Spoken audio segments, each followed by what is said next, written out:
Alex Facundo, 74-pounder for Oklahoma State. The day after the Stanford duel, your first match here as a Cowboy. How did the experience match your expectations last night? It definitely exceeded my expectations. You know, there was nothing like it. I've never felt a crowd like that. I've never felt the energy. You know, just leading up to it, watching my teammates wrestle before me. You know, just an amazing experience, and I'm just grateful to be a part of it. You came out, you put a lot of points on the board. How did you feel you wrestled? I felt wrestled good. You know, enthusiastic, as Coach David tries to tell us to do. You know, there's definitely areas I need to work on, but as a whole, I think that it was a good match, you know, especially being out for almost a year. So, yeah, it was good. And, you know, it was thought maybe coming into it you would wrestle Lorenzo Norman. He's an established guy at 74. Mm-hmm. When did you find out, hey, it's going to be someone else? And were you disappointed to not have a ranked matchup? Yeah, it wasn't until weigh-ins that I didn't know I wasn't wrestling Norman. I was, you know, leading up to the whole week, expecting to wrestle him. I was a little disappointed, you know, just to, you know, get my hands on a ranked guy, you know, get the feel and stuff like that. But, you know, a match is a match, and so I'm just glad to be able to go out there and wrestle somebody. You, last year, you made an attempt at 157. I'm looking at you right now. I'm not even sure how that was possible. What was that sacrifice like, and how excited are you to be up at 174? The sacrifice was definitely my choice, you know.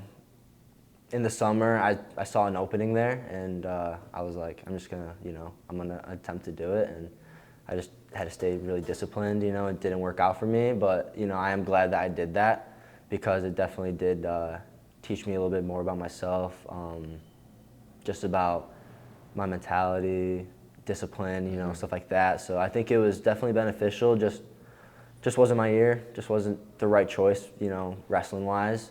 But, you know, it's definitely a lot better being up at weight, being up at 174, you know.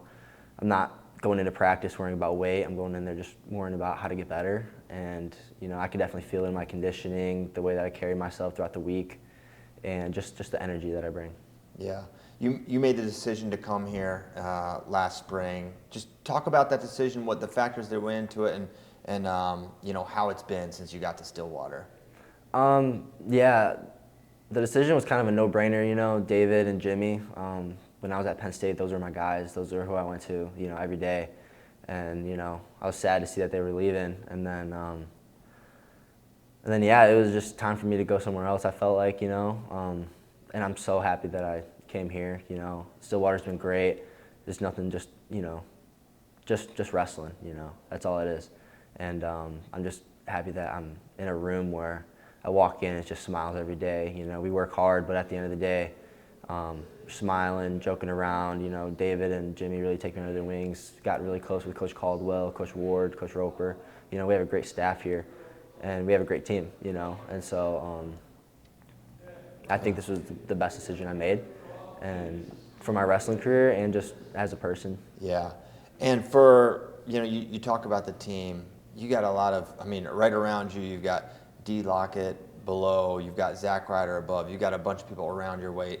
What is that training environment like, and what partners are you kind of gravitating towards?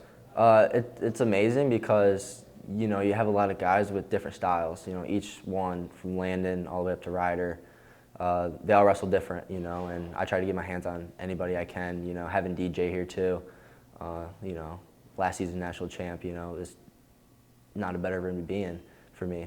And, you know, I try to grab those guys once a week, you know, Ryder sometimes twice, just to get the feel. And, yeah, I mean, we have a really good team. Yeah.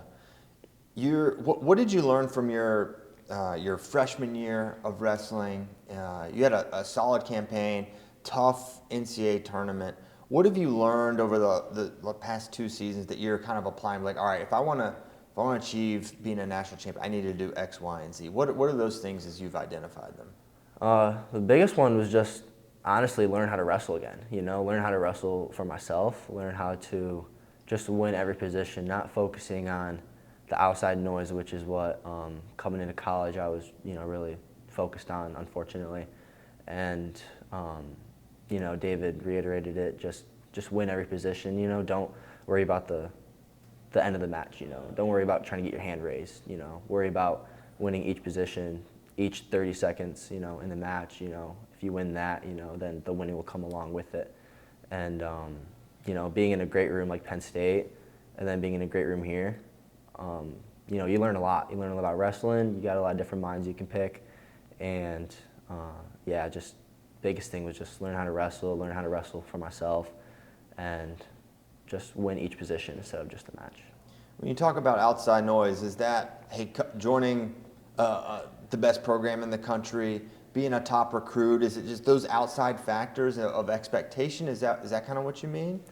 Yeah, expectation, and then nowadays, you know, with social media, you know, you got, you know, a lot of critics, a lot of critiquers, you know, some well known, some that, you know, are just behind a screen, you know. Yeah.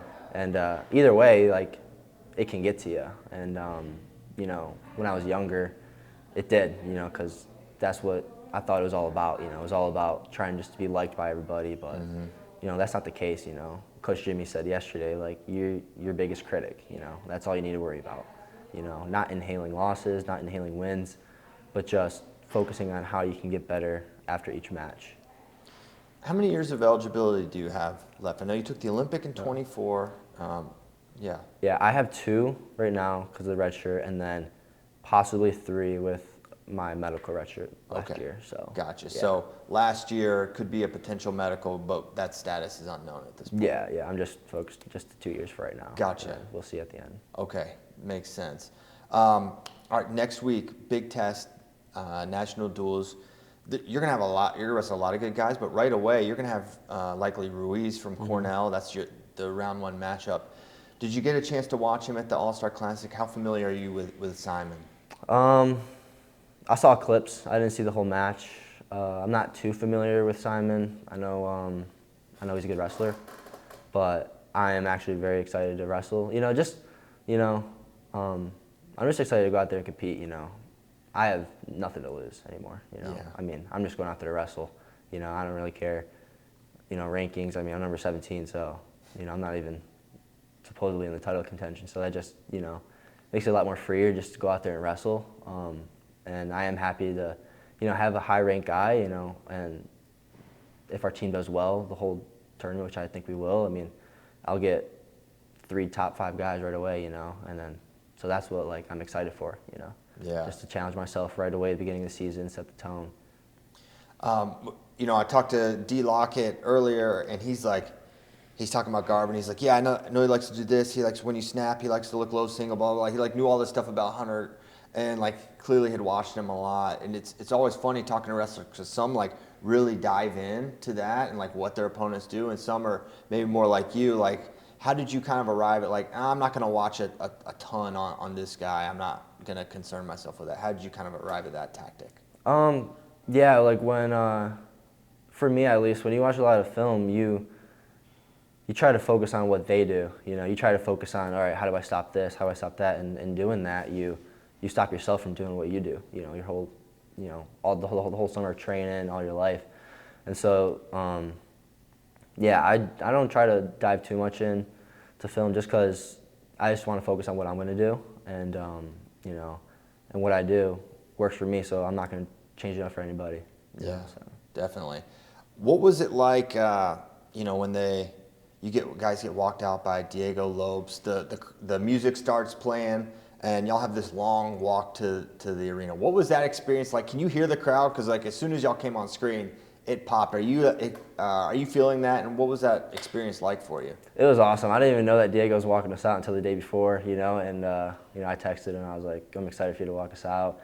And it was just so cool because, you know, I've never done anything like it. And you know, as soon as we walk out of those locker room doors, you know, we got the cheerleaders there, we got the, you know, the other students, and then next, you know, you run into that crowd, and, you know, it's just amazing, just an amazing feeling. For people that don't know, what is it like being a wrestler at Oklahoma State University, where the sport feels like very much ingrained into this town?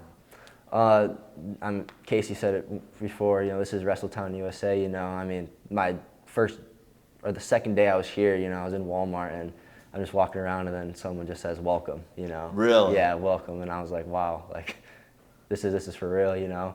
And you know, but for me, like I just go home, go to practice, so I don't really get to see too many other people. But just being in the crowd, you know, walking out. I mean, you're not even wrestling; you're just walking around. And, you know, people are saying like welcome. You know, we're excited to have you here. Good job, stuff like that. You know, so Very it's cool. awesome. All right, for fans that are going to be watching the national duels next week, what do they have in store watching the Cowboys next week? Just a bunch of killers going out there trying to score as many points as we can. You know, I think that we kind of instilled that this past weekend, and yeah, that's just our mentality for the whole season. Just go out there, wrestle hard, wrestle free, and just have some swag with us. Awesome. I don't have anything else, Alex. Do you have anything else before we let you get back to your day? No, I got nothing. Thanks for your time, Alex. Thank you.